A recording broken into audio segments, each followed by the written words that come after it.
Horror Mahadev ఎంతోమంది trolling చేస్తున్నారు, ఎంతోమంది విమర్శిస్తున్నారు. వాళ్ళందరికీ ఒకటే చెప్తున్నాం, మేమైతే ఇక్కడ ఉండట్లేదు. 2 తెలుగు రాష్ట్రాలకు కూడా మేము రాము. మేము ఉత్తరాఖండ్ వెళ్ళిపోతున్నాం, కేదార్నాథ్. జీవితాంతం అటే ఉంటాం. కేదార్నాథ్కి వెళ్ళి కేదార్నాథ్ నుండి ఇంకా పైకి వెళ్ళిపోయి అక్కడనే ఉండిపోతాం. మా ఇద్దరి జీవితాలు మేము గడుపుతున్నాం. ఎందుకు మా గురించి ఇంత ట్రోలింగ్ చేస్తూ ఇంత విమర్శిస్తున్నారు? మీకేం అవసరం? మా బతుకులు మేము బతుకుతున్నాం కదా, మా జీవితాన్ని మమ్మల్ని బతకనివ్వండి. ప్లస్ అదే కాక వర్షిని ఈరోజు బలిస్తుంది, అలాగే వర్షిని అగోరి దగ్గర లేదు, ఇలాంటి తంబ్లైన్స్ పెట్టుకోవడం మానేయండి. నేను ఈమె దగ్గరే ఉన్నాను, సేఫ్గా ఉన్నాను, చాలా హ్యాపీగా ఉన్నాం మేము. ఓకేనా, నన్ను ఎవరు బలించట్లేదు. అందుకే మేము ఇంకా ఆ 2 రాష్ట్రాల్లోకి రావాలని చెప్పి అనుకోవట్లేదు. మేము ఆ బతికేది మేము బతుకుతున్నాము. కేదార్నాథ్లో వెళ్ళిపోతున్నాం, కేదార్నాథ్లోనే ఉంటాం ఇంకా. సో ఇంకా ఎందుకు ఛానల్స్ అన్నీ, మీడియా వాళ్ళందరూ ఎందుకు మా మ్యాటర్ ఒక్కటే పట్టుకున్నారు? ఇంక దేశంలో ఏమీ లేవా? 2 తెలుగు రాష్ట్రాలలో ఏ మ్యాటర్స్ లేనట్టు మా మీదనే ట్రోలింగ్ చేస్తూ పదే మా న్యూస్నే వేస్తున్నారు. చెప్తున్నాం కదా, మా దగ్గరికి ఎవరన్నా వచ్చినా సరే, చెప్పమ్మా, మా దగ్గరికి ఎవరు వచ్చినా సరే మేము మా ప్రాణాలు వదలడానికి కూడా సిద్ధంగా ఉన్నాము. వదిలేస్తామని ఫిక్స్ కూడా అయిపోయినాం. పెట్రోల్ కూడా రెడీగా ఉంది. మా బతుకులు మమ్మల్ని బతకనివ్వండి. మేము ఆ 2 తెలుగు రాష్ట్రాలకు రాము. జీవితంలో ఇంకెప్పుడు కూడా ఆ 2 తెలుగు రాష్ట్రాలకు రాబోము కూడా. మేము ఇటే ఉత్తరాఖండ్లోనే ఉంటాం, ఉత్తరాఖండ్లోనే ఉండిపోతాం కూడా.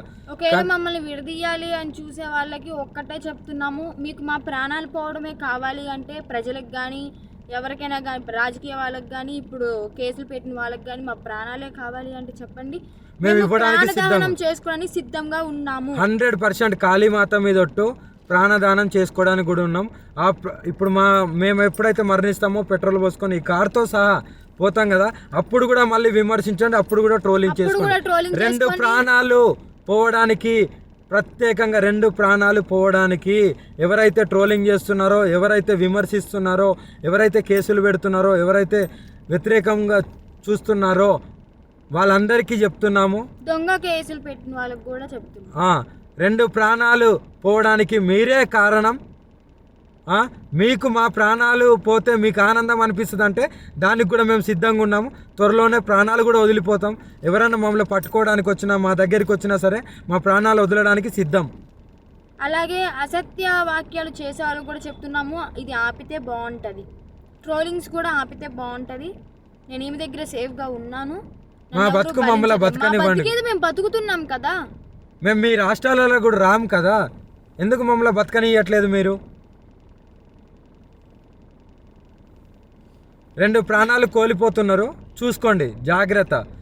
రేపటి రోజున మీ ఇంట్లో వాళ్ళు కూడా ఉంటారు. మీడియాలో ఇంకా ఘోరంగా మా గురించి ఏదైనా వస్తే మేము ప్రాణదహనం అయితే చేసేస్తాము. మేము కూడా ఓపిక ఎంతవరకు ఉండాలో అంతవరకు ఉంటుంది. మేము కూడా సహించలేకపోతున్నాము. ఏంటి అసలు ఆ మాటలు ఏంటి, ఆ తంబ్లైన్స్ ఏంటి, వాళ్ళు మీడియా ముందుకు వచ్చి ప్రెస్ మీటింగ్లు పెట్టి వాళ్ళు మాట్లాడే మాటలు చాలా అంటే చాలా ఘోరంగా ఉన్నాయి. మీరు అనుకుంటున్నారేమో కానీ వాళ్ళు అలాగే అంటారు, చనిపోరని. 100% ఆ వీడియో కూడా మీకు పంపిస్తాను, ఎలా మరణిస్తున్నాం అనేది. ఎవరైనా సరే మమ్మల్ని ఇప్పటికి కూడా మా న్యూస్ ఆపకపోతే మా బతికేది మేము బతుకుతుంటాం కదా. అక్కడైతే లేం కదా 2 రాష్ట్రాల్లో, మీకు మా వల్లే ఇబ్బంది కదా. మేము అక్కడ లేం కదా మీ కళ్ళ ముందు, కానీ మేము రాము కదా, మీకు అదే కావాలి కదా. మేము రాము 2 రాష్ట్రాలల్లో, మేమేదో ఉత్తరాఖండ్కి వెళ్ళి బతుకుతాము. ఇప్పటికైనా ఆ యూట్యూబ్ వాళ్ళకి కానీ ఎవరికైనా కానీ చెప్పేది ఒకటే, మా న్యూస్లు ఆపేస్తే బాగుంటుంది. ఇంకా దేశంలో చాలా ఉపయోగపడే న్యూస్లు ఉన్నాయి, అవి చూపించండి. మాది ఒక్కటే కాదు కదా, ఇప్పటికైనా ఆపుతారని చెప్పి. 2 ప్రాణాలని తీసుకోవాలనుకుంటే ఇంకా చేసుకోండి. ఇంకా చూసి ఈ వారం రోజులలోనో ఇంకా ఈ 2-3 రోజులలోనో చూస్తాము, లేకుంటే డైరెక్ట్ దహనం అయిపోతాము. అప్పుడు మీరందరూ ఆనందించండి, మీరందరూ ఆనందంగా ఉండండి. మా ప్రాణాలు పోయిన తర్వాత మీరందరూ కలిసి ఆనందంగా విందు భోజనం చేసుకోండి. ఇంకా మోకిరాబాద్లో కేసు అంటారా, ఆమె పెట్టింది చెల్లదు. ఆ జడ్జి ఎవరైతే డబ్బులు వేశారో ఆయన వచ్చి కేసు పెడితేనే చెల్లుతుంది. ఇంకా మొదటి భార్య అంటారా, అది టోటలీ ఫేక్ అని చెప్పి మీకు కూడా అర్థమైపోయి ఉండాలి.